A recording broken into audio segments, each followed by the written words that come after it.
మాలో కనబడాలని మీరు ఉద్దేశిస్తున్నందుకై మీకు స్తోత్రాలు చెల్లిస్తున్నాం. ఈ రాత్రి మరొకసారి ప్రభా మీ మాటలు ధ్యానం చేసుకుంటూ ఉండగా మీరే మీ వాక్యం ద్వారా మాతో మాట్లాడండి, మమ్మల్ని బలపరచండి. ఈ వర్తమానంలో ఏదో ఒక వాక్యం ద్వారా మేము స్పందించుకోవడానికి సహాయం చేయండి. మీ వాక్యము అనుదిన ఆహారము, అది మా ఆత్మకు ఎంతో అవసరము. మా ఆత్మ మీ వాక్యము ద్వారా దినదినము ఎదిగి మీ స్వారూప్యంలోనికి రాగలుగుటకు కృప చేయమని, తద్వారా లోకానికి మేము మిమ్మల్ని చూపించేవారంగా ఉండటకు సహాయం చేయమని మా రక్షకుడైన యేసుక్రీస్తు ఉన్నతమైన నామంలో ప్రార్థన చేస్తున్నాము తండ్రి. ఆమేన్.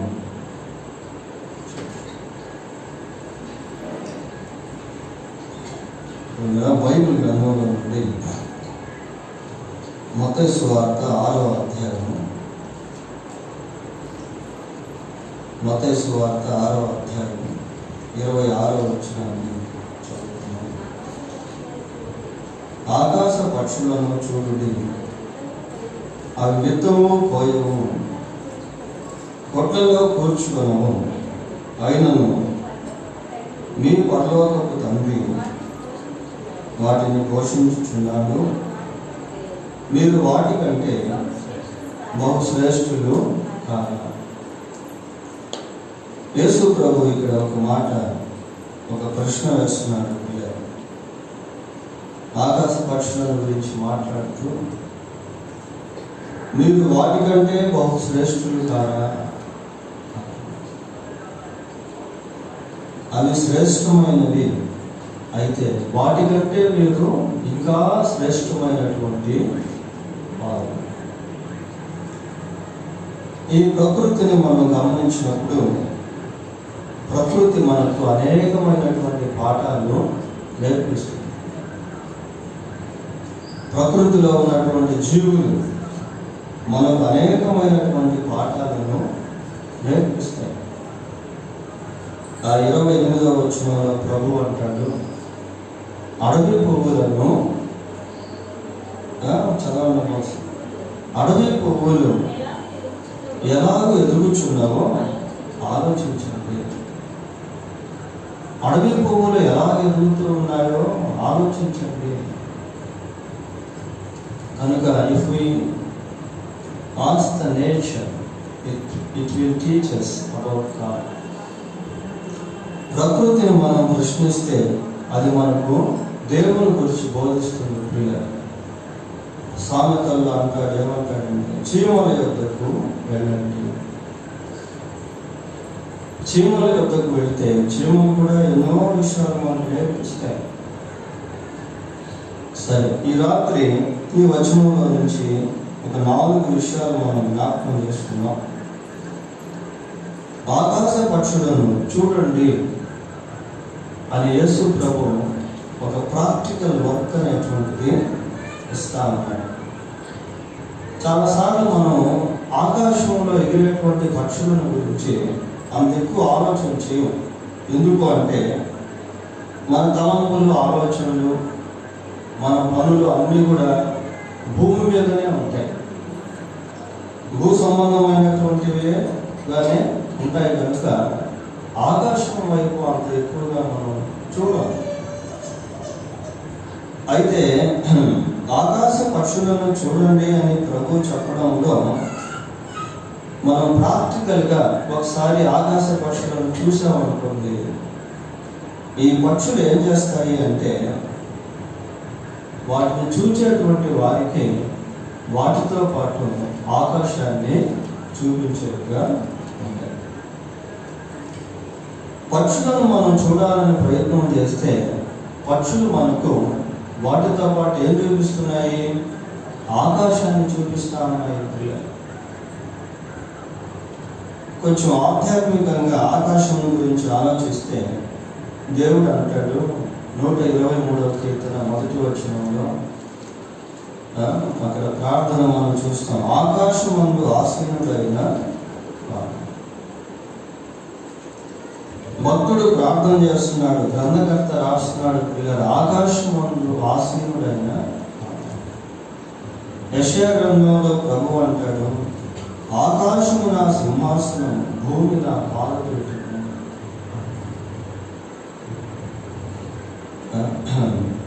నరులు దేవుణ్ణి వెతుకుతున్నారేమో అని పరిశీలిస్తూ ఆకాశంలో నుండి దేవుడు కనిపెడుతున్నాడు. అది కీర్తనలో. So if we look at the birds of sky, they will show the sky. మనము ఆకాశ పక్షులను చూసినప్పుడు అవి వాటితో పాటు ఆకాశాన్ని మనకు చూపిస్తా ఉన్నాయి పిల్లలు. దీంట్లో మనం నేర్చుకోవాల్సినటువంటి విషయం ఏంటి అని అంటే, దేవుని యందు విశ్వాసం ఉంచినటువంటి మనము మనలను చూసేటువంటి వారికి మనతో పాటు దేవుణ్ణి మనం చూపించేటువంటి వారిగా ఉంటాం. దేవుని యొక్క ఉద్దేశం అదే. అయితే మనం ఇతరులకు దేవుణ్ణి ఎలా చూపించగలం? How can we show God to others? ఇతరులకు మనం దేవుణ్ణి ఏ విధంగా చూపించగలం? గాడ్ ఈస్ అన్సీన్ కదా, దేవుడు అదృశ్యుడు. ఏదో ఒక ఫోటో పెట్టి మనం చూపించడం కాదు పిల్లలు. దేవుణ్ణి మనం ఏ విధంగా చూపించగలము అంటే, ఆయన గుణ లక్షణాల ద్వారా ఇతరులకు దేవుని గురించి మనము చూపించగలం. యోహాను సువార్త 13వ అధ్యాయం 34వ వచనం ఒకసారి చదువుదాం. 13వ అధ్యాయం 34వ వచనం. మీరు ఒకరినొకరు ప్రేమింపవలెనని నేను మిమ్మల్ని ప్రేమించినట్లే. చూడండి, నేను మిమ్మల్ని ప్రేమించినట్లే మీరును ఒకరిని ఒకరు నేను మిమ్మల్ని ప్రేమించినట్లే. అక్కడ దేవుని ప్రేమల గురించి చూస్తా ఉన్నాం పిల్లలు. దేవుడు మనల్ని ఏ విధంగా అయితే ప్రేమించాడో ఆ విధంగా మన ఇతరులను ప్రేమించాలి. How can we show God to the world? లోకానికి మనం దేవుణ్ణి ఏ విధంగా చూపించగలము అంటే, ఆయన ప్రేమ ద్వారా ఆయనను లోకానికి చూపించాలి. ప్రేమ చాలా ప్రాముఖ్యమైనటువంటిది ప్రియ. ప్రేమలో రకరకాలైనటువంటివి ఉన్నాయి. దురభిమానంతో కూడిన ప్రేమ కూడా, కపటంతో కూడినటువంటి ప్రేమ కూడా ఉంది,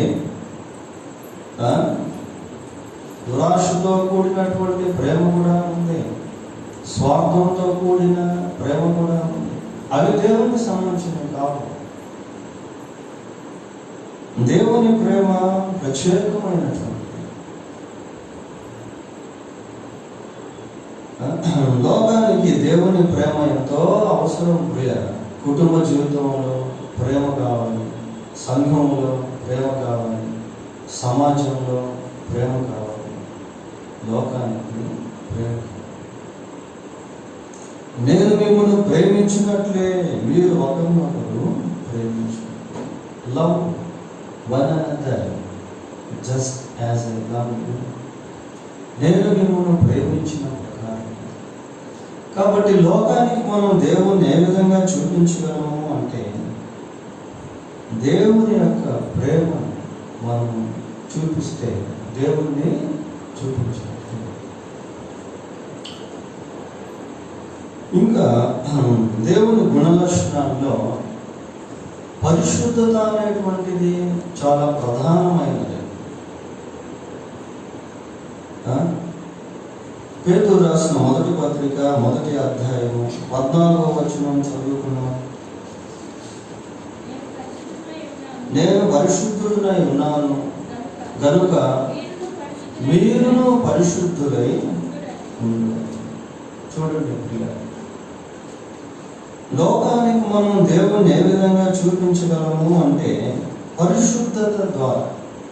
పరిశుద్ధత ద్వారా through the holiness we can show God to the world. పరిశుద్ధత ద్వారా దేవుణ్ణి మనం లోకానికి చూపించాలి. చదవండి ఇంకా.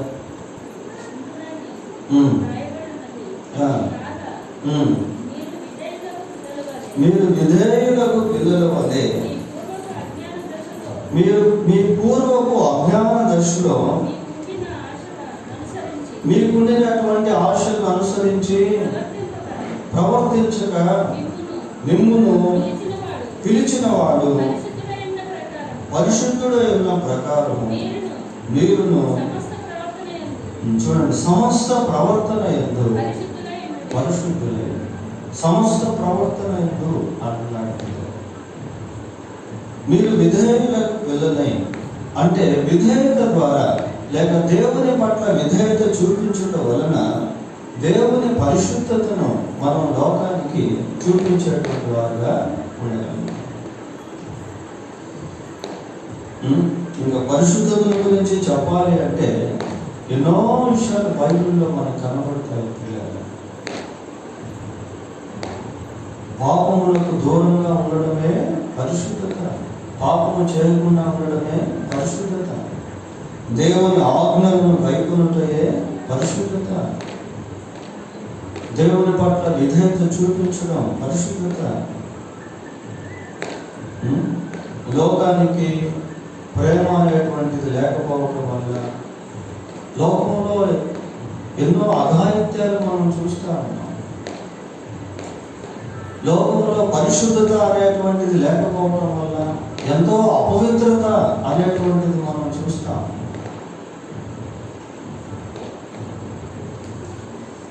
ఇంకా దేవుని యొక్క నీతిని కలిగి జీవించడం పిల్లలు. ఈ 6వ అధ్యాయంలోనే యేసు ప్రభు అంటాడు, మొదట ఆయన రాజ్యమును నీతిని వెతకండి. దేవుని నీతిని కలిగి జీవించడం. కీర్తన 4:1 చదువుదాం. 4వ కీర్తన 1వ వచనం. నా నీతికి ఆధారమగు దేవ, నా నీతికి God should be the basement for our righteousness. మనకు నీతి అనేటువంటిది లేదు, కానీ దేవుని నీతిని మనం ఆధారం చేసుకొని జీవించాలి. ఎందుకు అంటే దేవుడు నీతిమంతుడు. మన లోకానికి దేవుణ్ణి ఏ విధంగా చూపించగలము అంటే నీతిమంతులుగా మనం జీవిస్తూ ఉన్నప్పుడు ఆ నీతిని బట్టి లోకం దేవుణ్ణి చూస్తుంది. అవినీతి పరులు, దుర్నీతి పరులు, స్వనీతి పరులు, నీతిలో కూడా రకరకాలనేటువంటివి ఉన్నాయి. ప్రేమలో ఎలాగైతే ఉన్నాయో నీతిలో కూడా రకరకాలనేటువంటివి. దుర్నీతి అది దేవునికి సంబంధించింది కాదు, స్వనీతి అది దేవునికి సంబంధించింది కాదు. కనుక one of the God's character is righteousness. నీతి అనేటువంటిది దేవుని యొక్క గుణలక్షణాల్లో ఒకటిగా. ఇంకా దేవుని యొక్క దయాళుత్వం. ఈ దయాళుత్వం అనే దానికి పర్యాయ పదాలు ఉన్నాయి. కనికరం అనేది, దయా అనేది, జాలి అనేది, ఇవన్నీ సిమిలర్ వర్డ్స్. సామెతల గ్రంథం 22వ అధ్యాయం 9వ వచనం ఒకసారి చూడండి. దయా దృష్టి గలవాడు తన ఆహారంలో కొంత దరిద్రునికి ఇచ్చు. దయా దృష్టి గలవాడు, దయా దృష్టి గలవాడు ఆహారం ఉంది, దరిద్రుడికి ఆహారం లేదు. తన ఆహారంలో కొంత దరిద్రునికి. దేవుని యొక్క కనికరము, దేవుని యొక్క దయ, దేవుని యొక్క జాలి, ఇవి లోకానికి అవసరం. పిల్లలు పెద్ద పెద్ద విందులు జరిగినప్పుడు, వివాహాలు జరిగినప్పుడు అక్కడ విపరీతంగా ఆహారాన్ని నష్టపరుస్తూ ఉంటాయి. ఇంత పెద్ద ప్లేట్ తీసుకుంటారు, ఆ ప్లేట్లో 10 ఐటమ్స్ పెడతారు, ఇంత తినేసి మిగతా మొత్తం విసిరి కొడతా ఉంటారు. ఫుడ్ ఎంత వేస్ట్ చేస్తారో తెలుసా. దయా దృష్టి గలవాడు తన ఆహారంలో కొంత దరిద్రునికి ఇచ్చును. ఈ దయాళత్వం అనేటువంటి దేవుని యొక్క గుణ లక్షణాల్లో కనికరం. ఇవన్నీ ఈ ఆకాశ పక్షులను మనం చూసినప్పుడు ఇవి వాటిని చూసేటువంటి వారికి వాటితో పాటు ఆకాశాన్ని చూపించేటువంటిగా. రెండవదిగా ఈ ఆకాశ పక్షులు వాటిని చూసేటువంటి వారికి ఐక్యతను నేర్పిస్తూ ఉంటాయి, ఒక యూనిటీని. పక్షులన్నీ కలిసి ప్రయాణం చేస్తాయి. పక్షులన్నీ కలిసి ఏదో ఒక చెట్టును ఏర్పాటు చేసుకొని దాని మీద మారుతాయి. వాటి విత్తనాలు చల్లినప్పుడు అవి ఎక్కడ తంగులు వేసుకోకుండా, కొట్టుకోకుండా, నెట్టుకోకుండా అవి కలిసి భుజిస్తాయి. So the birds of air shows the unity. కనుక పక్షులు ఇక్కడ ఒక ఐక్యతను చూపించేటువంటిదిగా ఉంది. ఈ ఐక్యత అనేటువంటిది చాలా ప్రాముఖ్యం. పిల్లలు ప్రపంచంలో ఐక్యరాజ్య సమితి అనేటువంటిది ఒకటి ఏర్పాటు చేసింది. ఈ ఐక్యరాజ్య సమితి అనేటువంటిది ప్రపంచం అంతటికి సంబంధించిందన్నమాట. ఏ దేశాల మధ్య గొడవలు ఏదైనా జరిగితే ఐక్యరాజ్య సమితిలో డిస్కస్ చేస్తారు. పాకిస్తాన్కి భారతదేశానికి యుద్ధం జరుగుతూ ఉంది,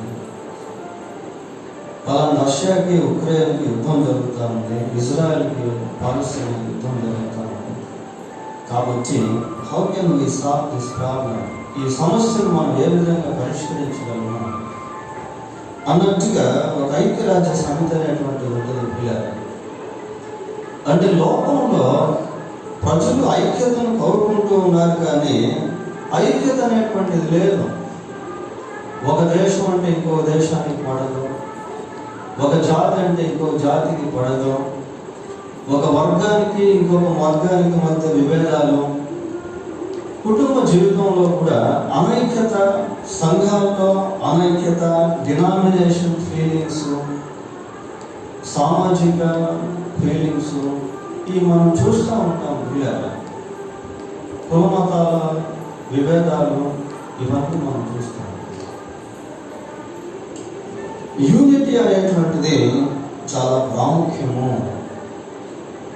133వ కీర్తన 1వ వచనం ఒకసారి చూడండి. సహోదరులు ఐక్యత కలిగి నివసించుట ఎంత మేలు, ఎంత మనోహరము.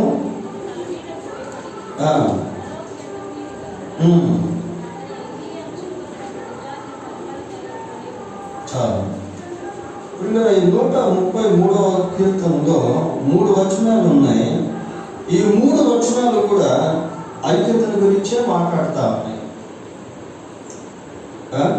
సహోదరులు ఐక్యత కలిగి ఉండుట ఎంత మేలు, ఎంత మనోహరము. అది తల మీద పోయబడి అహరోను గడ్డము మీదుగా కారి అతని అంగీల అంచులకు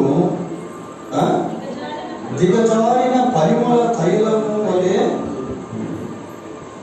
సియోను కొండ మీదకి దిగివచ్చు హెర్మోను మంచు వలె ఆశీర్వాదమును శాశ్వత జీవమును అచ్చట ఉండవలెనని యెహోవా సెలవిచ్చి. ఐక్యతలో ఎంత శ్రేష్టమైనటువంటి దీవెనలు దాగి ఉన్నాయి. ఈ సంగతి సైతానికి బాగా తెలుసు. సైతానికి బాగా తెలుసు కాబట్టి ఏం చేస్తాడంటే ఐక్యత మీద దెబ్బ కొట్టే ప్రయత్నాలు చేస్తాడు.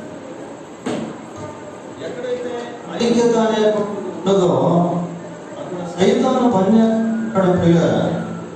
భర్తల మధ్య అయిపోతే అక్కడ సైతాన్ని పనిచేస్తా ఉంటాడు. స్నేహితుల మధ్య ఐక్యత లేకపోతే అక్కడ సైతాన్ని పనిచేస్తాం. సమాజంలో ఐక్యత లేకపోతే, దేశంలో మధ్య ఐక్యత లేకపోతే దాడులు, రక్తపాతాలు, మారణ హోమాలు. ఐక్యతలో గొప్ప ఆశీర్వాదం అనేటువంటిది దాగి ఉంది. ఎఫెసీ పత్రిక 4వ అధ్యాయము, ఎఫెసీ పత్రిక 4వ అధ్యాయము మొదటి 2 వచనాలు చదువుకుందాం. కాబట్టి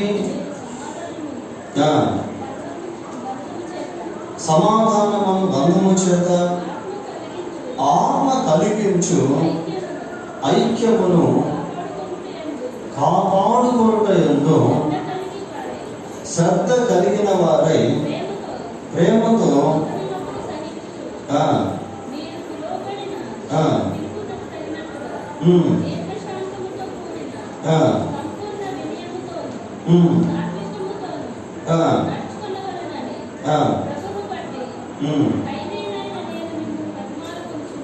చాలు. వీళ్ళ పౌలు ఎఫెసీ సంఘంతో మాట్లాడుతూ అంటున్నాడు, మీరు సమాధానము అనుబంధము చేత ఆత్మ కలిగించు ఐక్యమును కాపాడుకొనుటయందు శ్రద్ధ కలిగి అంటున్నాడు. సమాధానము అనుబంధము చేత ఆత్మ కలిగించు ఐక్యమును. సమాధానం ఉన్నటువంటి ఐక్యత ఉన్నది పిల్లలు.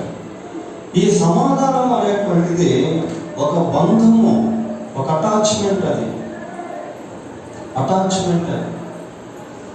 మనకు మనుషులతో సమాధానం లేదనుకోండి, అక్కడ ఐక్యత అనేటువంటిది మనం కలిగి ఉండలేము. సమాధానము బంధువుల చేత ఆత్మ కలిగించు ఐక్యమును. మరి ముఖ్యంగా విశ్వాసుల జీవితాలను పరిశుద్ధాత్మ దేవుడు ఐక్యతను ప్రేరేపిస్తూ ఉంటాడు. ఎవరితోనైనా సమాధానం లేకపోతే వారితో సమాధానం పడమని పరిశుద్ధాత్మ దేవుడు మాట్లాడతాడు. పిల్లలు, కొన్నిసార్లు మన జీవితం ఎలా ఉంటుంది అంటే ఐక్యత కలిగి ఉన్నట్టుగానే ఉంటాం, కానీ సమాధానం అనేటువంటిది ఉండదు. ఎవరి విషయంలోనైనా సమాధానం పడవలసి ఉంటే సమాధానం పడము. ఆత్మ కలిగించేటువంటి ఐక్యమును కాపాడుకోవటంలో శ్రద్ధ కలిగిన వారై. సంఘాల్లో ఐక్యత చాలా ప్రాముఖ్యం. ఎందుకు ఈ దినాల్లో సంఘాలు చీలిపోతున్నాయి? ఎందుకు సంఘాలు విభజించబడుతూ ఉన్నాయి? మెయిన్ బలహీనత ఏంటంటే ఐక్యత లేకపోవడం. గలతీ పత్రిక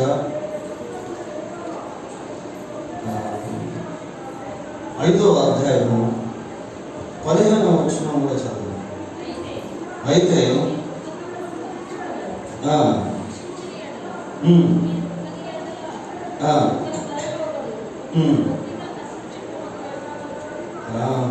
చూడండి పిల్లలు ఎలా చెప్తున్నారు.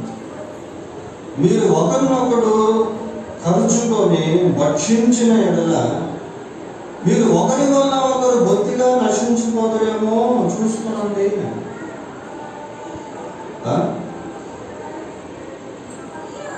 మామూలు వచనం కాదు ఇది. మీరు ఒకరిని ఒకడు ఖర్చుకొని భక్షించిన ఎడల ఒకరి వల్ల ఒకడు బొత్తిగా నశించిపోతారేమో.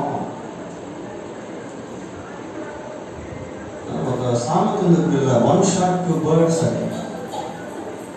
ఒక దెబ్బకి 2 పిట్టలు, పక్షులు. సాటనిక్ వెపన్స్ ఎలా ఉంటాయంటే ఒకరి ద్వారా ఒకరిలో పనిచేసి ఇద్దరిని పడగొట్టేస్తాడు. ఫర్ ఎగ్జాంపుల్ అననీయ సఫీరా వీరిద్దరు కలిసి పొలం అమ్మారు. అది వాళ్ళదే, వాడు ఎంత డబ్బులు ఇచ్చినా ఏం పర్వాలే. కానీ ఇద్దరు కూడా అబద్ధం చెప్పారు. చెప్పి లాస్ట్కి ఏమైపోయారంటే ఇద్దరు కూడా చనిపోయారు. ఆదాము దేవునికి విరోధంగా జీవించినప్పుడు ఆదాము అక్కడే చనిపోలేదు. ఆకాను యొక్క కుటుంబీకులు కూడా రాళ్ళతో పట్టుబడి చంపబడ్డారు. 1 shot words.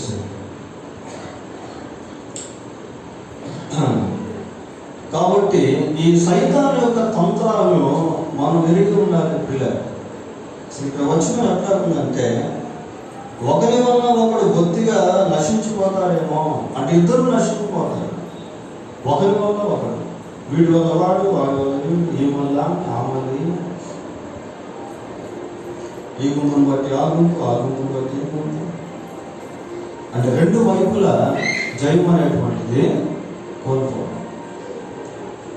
బైబిల్ మాట వివాదం అధికం కాకముందే దాన్ని విడిచిపెట్టండి. ఎక్కడైనా వివాదం జరుగుతుంది అనుకోండి, ఎవరో ఒకరు దాన్ని విడిచిపెట్టాలి. ఒకరు విడిచిపెట్టేశారనుకోండి, ఆటోమేటిక్గా జయం అనేది వచ్చేస్తుంది.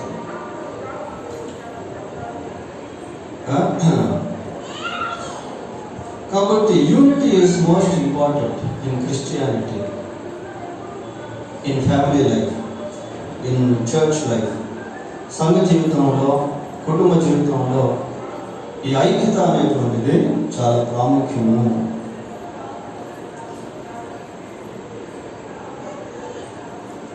పోతే మూడవదిగా 4 విషయాలు చెప్పి మనం అందుతాం. ఆకాశ పక్షులను మనం చూసినప్పుడు they overcome the gravity power, అంటే భూ ఆకర్షణ శక్తిని జయించి అవి గాలిలో సునాయాసంగా ఎగురుతూ ఉన్నాయి పిల్లలు. భూమికి ఆకర్షణ శక్తి అనేటువంటిది మామూలు ఆకర్షణ శక్తి కాదు. అది మనం ఎంత పెద్ద వస్తువు ఎంత పైకి విసిరినా కూడా మళ్ళీ అది కిందకు వచ్చి పడిపోవాల్సిందే. కానీ ఆకాశ పక్షులను మాత్రం భూమి యొక్క ఆకర్షణ శక్తి జయించట్లేదు, ఇవే జయిస్తూ ఉన్నాయి. భూమి ఇంత విశాలంగా ఉన్నప్పటికీ, ఆకాశ పక్షులు చిన్న చిన్నవిగా ఉన్నప్పటికీ, అవే ఈ భూమి యొక్క ఆకర్షణ శక్తిని జయించి సునాయాసంగా పైకి ఎగురుతూ ఉన్నాయి. దీంతో మనం నేర్చుకోవాల్సింది ఏంటి అంటే, ఈ భూ ఆకర్షణ అనేటువంటిది లోకము పిల్లల, లోకంలో చాలా అట్రాక్షన్స్ అనేవి ఉన్నాయి. ఈ రోజుల్లో యవనస్తుల గురించి మనం ఆలోచన చేస్తే, యవనస్తులు రకరకాల ఆకర్షణలకు లోనైపోతూ ఉన్నారు, అడిక్ట్స్ అయిపోతున్నారు, బానిసలు అయిపోతూ ఉన్నారు. రకరకాల ఆకర్షణలు, రకరకాల వలలు, రకరకాల ఊగులు లోకంలో ఉన్నాయి పిల్లలు. వివిధ రకాల ఆకర్షణల చేత లోకం నింపబడి ఉంది. చూడండి, యోహాను రాసిన మొదటి పత్రిక 2వ అధ్యాయము 16-17 వచనాలు చదువుకున్నాం. లోకంలో ఉన్నదంతయు అనగా శరీరాశయు, నేత్రాశయు, జీవపు డంబమును అవి తండ్రి వలన పుట్టినవి కావు, అవి లోక సంబంధమైనవి. లోకంలో ఉన్నదంతా అంటున్నాడు పిల్లరా.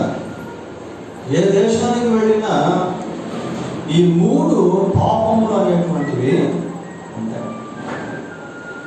ఈ 3 పాపములు మూల పాపములు ఇవి. శరీరాశ అంటే ఆ శరీరాశల నుంచి ఇంకా వివిధ రకాల పాపములు ఉంటాయి పిల్లలు. నేత్రాశ అంటే ఆ నేత్రాశల నుంచి ఇంకా వివిధ రకాల పాపములు అనేటువంటివి. జీవపు డంబము అంటే దాంట్లో నుంచి ఇంకా అనేకమైనటువంటి పాపములు. ఈ 3 అంటే 3 కాదు, అవి మూలాలు. అవి దాంట్లో నుంచి ఇంకా చాలా పుట్టుకుని వస్తాయి. లోకంలో ఉన్నదంతయు శరీరాశయు, నేత్రాశయు, జీవపు డంబమును అవి తండ్రి వలన పుట్టినవి కావు, అవి లోక సంబంధమైనవే. నెక్స్ట్ వచనం చదవండి. లోకమును దాని ఆశయు గతించిపోవచ్చున్నవి కానీ దేవుని చిత్తమును జరిగించువాడు నిరంతరం. దేవుని చిత్తమును జరిగించువాడు అంటే ఈ ఆకర్షణలను జయించేటువంటి వాడు. ఇటువంటి పాప సంబంధమైన గ్రావిటీ పవర్, ఈ ఆకర్షణ శక్తిని, పాప సంబంధమైనటువంటి ఆకర్షణను జయించేటువంటి వాడు నిరంతరం జీవిస్తాడు పిల్లలు. How can we overcome this kind of evil acts? అక్కడే మనం చూస్తున్నాం, దేవుని చిత్తమును జరిగించేవాడు నిరంతరము. If we follow the will of God, we can overcome this kind of gravity.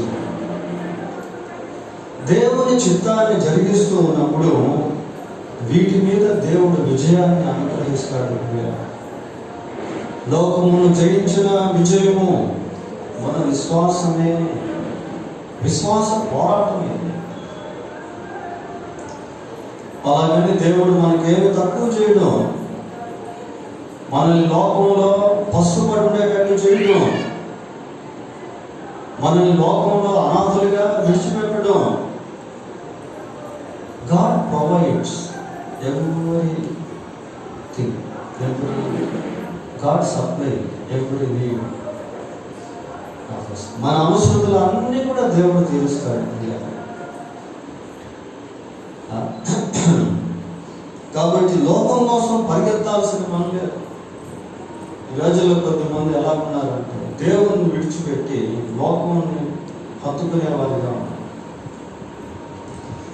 తప్పిపోయిన కుమారుడు ఉన్నాడు కదా, తండ్రి దగ్గర ఉన్నంతసేపు చాలా సేఫ్గా ఉన్నాడు, క్షేమంగా ఉన్నాడు, సమృద్ధి కలిగి ఉన్నాడు, సంతోషంగా ఉన్నాడు, తండ్రి ముఖం ఎదుట ఉన్నాడు, తండ్రితోనే ఉన్నాడు, తండ్రి ప్రేమను అనుభవిస్తున్నాడు, తండ్రి సంపాదన అనుభవిస్తూ ఉన్నాడు.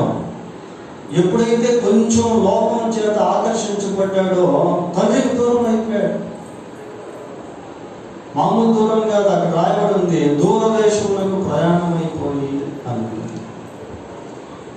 ఆకర్షణ లాగేసింది పిల్లలు.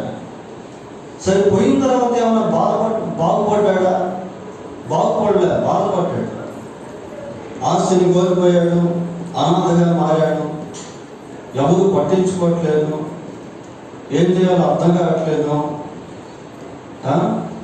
పిల్లలు ఎంతో నష్టానికి గురైపోయాడు. చాలామంది ఈ రోజుల్లో దేవుని సన్నిధిని పోగొట్టుకునేటువంటి వాళ్ళుగా, ఏదో ఒక దాని చేత ఆకర్షించబడి దేవునికి దూరం అయిపోయేవారుగా ఉన్నారు పిల్లలు. దేవునికి దూరం అయిపోతే చాలా ప్రమాదాలు. ఒక వ్యక్తి దేవునికి దూరం అవుతున్నాడు అంటే సైతానికి దగ్గర అవుతున్నాడు అని అర్థం. ఒక వ్యక్తి దేవునికి దూరం అవుతున్నాడు అంటే దేవుని కాపుదలను కోల్పోతున్నాడు అని అర్థం.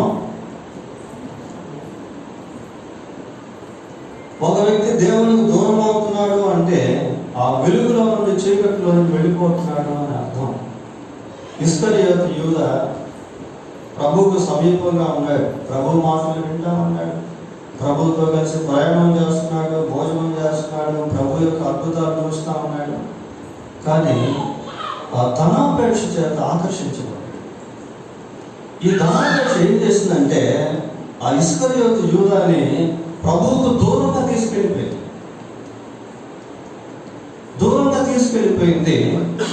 మనస్సాక్షి చేత గద్దించబడ్డాడు, సాక్ష్యాన్ని పోగొట్టుకున్నాడు, చివరికి అర్ధాంతరంగా తన జీవితాన్ని ముగించుకున్నాడు. He lost the protection of God. He lost the love of God. He rejected the rebuking of God. దేవుని గద్దింపును తిరస్కరించాడు, దేవుని ప్రేమను కోల్పోయాడు, చివరికి అర్ధాంతరంగా తన జీవితాన్ని ముగించాడు. లోకం చాలా భయంకరమైనటువంటిది పిల్లలు. తండ్రి అయిన దేవుని ఎదుట పవిత్రమును నిష్కలంకమును భక్తి ఏదనక దిక్కులేని పిల్లలను విధవరాలను వారి ఇబ్బందిలో పరామర్శించుటయు ఈ లోక మాలిన్యం తనకు అంటకుండా తను తాను కాపాడుకుంటుంది. లోకమాలిన్యం అంటకుండా తను తాను కాపాడుకో, లోకాకర్షణ శక్తికి లోపడకుండా దేవునికి లోపడటం, దేవుని సహాయానికి చివరిగా ఈ ఆకాశ పక్షులను గురించి ఎందుకు ప్రభువు మాట్లాడాడు అంటే కాంటెక్స్ట్లోకి వెళ్తే, అంటే సందర్భంలోకి మనం వెళ్ళినప్పుడు ఏమి తిందుమా ఏమి తాగుదుమా అని, మీ ప్రాణమును గురించి అయినను, ఏమి ధరించుకుందుమా అని మీ దేహమును గురించి అయినను చింతించు. ఆకాశ పక్షులను కాంటెక్స్ట్, సందర్భంలో ప్రభు ఈ మాటలు చెప్పాడు. అంటే మన అనుదిన జీవితంలో ఎన్నో అవసరతలు మనం కలిగి ఉన్నాం. ప్రాథమిక అవసరతలు ఉన్నాయి, మానసిక అవసరతలు ఉన్నాయి, కుటుంబ అవసరతలు ఉన్నాయి. We have lot of needs. కొన్ని డబ్బుతో తీరలేనటువంటి అవసరాలు కూడా ఉంటాయి. డబ్బుతో అవసరత మనం తీర్చుకోలేము. అటువంటి అవసరతలు కూడా ఉంటాయి పిల్లలు. అయితే ప్రతి అవసరత విషయంలో దేవుని పైన ఆధారపడాలి. ఈ పక్షులు వాటికి కొట్లు లేవు, అవి విత్తవు, కోయవు. ప్రతిరోజు కూడా దేవుని చేత అవి పోషించబడతారు. ఇలా దేవుడు మన అవసరతలను తీరుస్తాడు. అవసరతలు అంటే కేవలం ఆహారం అని కాదు, వస్త్రం అని కాదు, వివిధ రకాల అవసరతలను మనము కలిగి భయము కలిగేటువంటి సమయంలో దేవునిపై ఆధారపడాలి. నిరుత్సాహ సమయంలో దేవునిపై ఆధారపడాలి. Dependence of God, depending on God, దేవునిపై ఆధారపడాలి. 3వ కీర్తన 5వ వచనం. 3వ కీర్తన 5వ వచనం. యెహోవా నాకు ఆధారము కావున నేను పండుకొని నిద్రపోయి మేలుకొనును.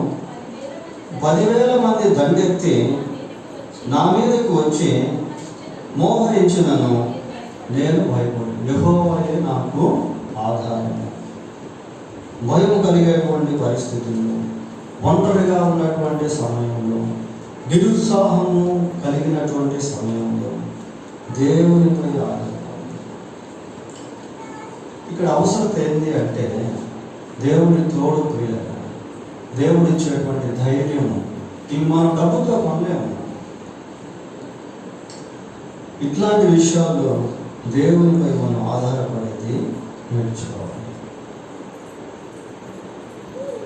27వ కీర్తన 14వ వచనం చదువుదాం. 27వ కీర్తన 14వ. యెహోవా కొరకు కనిపెట్టుకొని ఉండుము. యెహోవా కొరకు కనిపెట్టుకొని ఉండుము. ధైర్యము తెచ్చుకొనుము. నీ హృదయమును నిబ్బరముగా ఉంచుకొనుము. యెహోవా కొరకు కనిపెట్టుకొని హృదయాన్ని నిబ్బరంగా ఉంచుకోండి, ధైర్యం తెచ్చుకోండి. దేవుని కొరకు కనిపెట్టుకోండి. దేవుని కొరకు కనిపెట్టుకొనుట అనేది దేవునిపై ఆధారపడేది, దేవుని కార్యములపై ఆధారపడేటువంటిది. ఇలా చివరిగా 25వ కీర్తన 15వ వచనం కూడా చదువుకున్నాం. నా కన్ను దృష్టి ఎల్లప్పుడూ యెహోవా వైపునకే తిరిగి. ఇక్కడ చూడండి ఎలా, నా కన్ను దృష్టి ఎల్లప్పుడూ యెహోవా వైపునకే తిరిగి. ఎల్లప్పుడూ అంటే అన్ని సమయాల్లో కూడా, అన్ని పరిస్థితుల్లో కూడా, అన్ని అవసరతల్లో కూడా దేవుని వైపు చూడటం. కొండల తట్టు నా కన్నులు ఎత్తుచున్నా, నాకు సహాయం ఎక్కడ నుండి?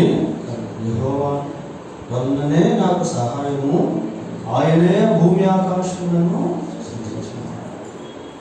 మళ్ళీ చదువు. నా కను దృష్టి ఎల్లప్పుడూ యెహోవా వైపునకే తిరిగి ఉన్నది.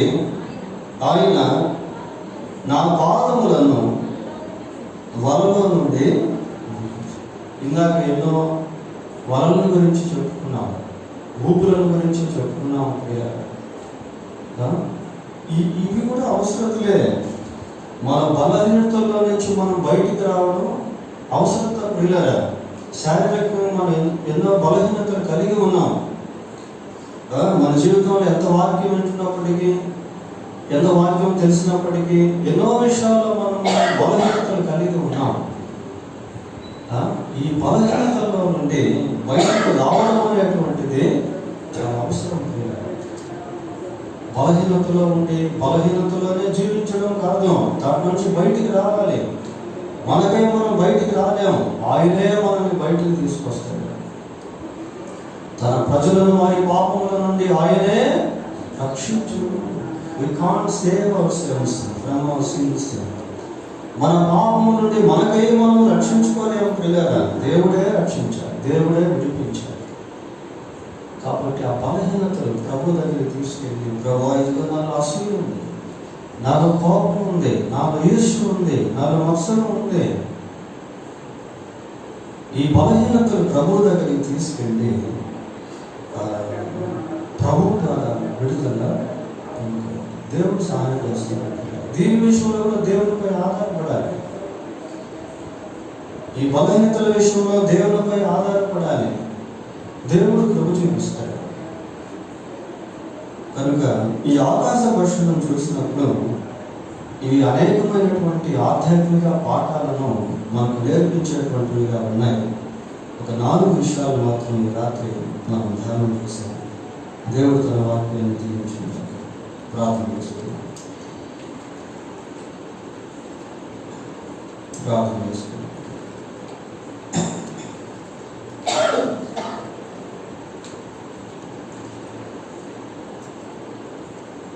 పరిశుద్ధుడైన మా దేవా, మీకు వందనాలు, స్తోత్రాలు. ఈ రాత్రి 4 విషయాలు మత్తయి సువార్త 6:26 మేము ధ్యానం చేశాం. ఈ ధ్యానం భాగము మాకందరికీ దీవెనకరంగా చేయమని ప్రార్థిస్తున్నాం. మిమ్మల్ని చూపించేవారుగా, ఐక్యత కలిగి జీవించేవారుగా, మీపై ఆధారపడేటువంటి వారుగా, ఈ లోక సంబంధమైన ఆకర్షణలను జయిస్తూ ముందుకు వెళ్ళేవారుగా మమ్మల్ని అందరినీ చేయండి ప్రభావ. మేము ఎన్నో బలహీనతలు మా జీవితంలో కలిగి ఉన్నాం. మమ్మల్ని క్షమించండి. మీ శిలువ రక్తంతో మమ్మల్ని కడిగి మమ్మల్ని పరిశుద్ధపరచండి ప్రభా. మమ్మల్ని విడిపించండి. ఆయన సహాయం చేయండి. లోకం ఎంతో భయంకరంగా ఉంది. ఆయన కనికరించి కృప దయచేయండి.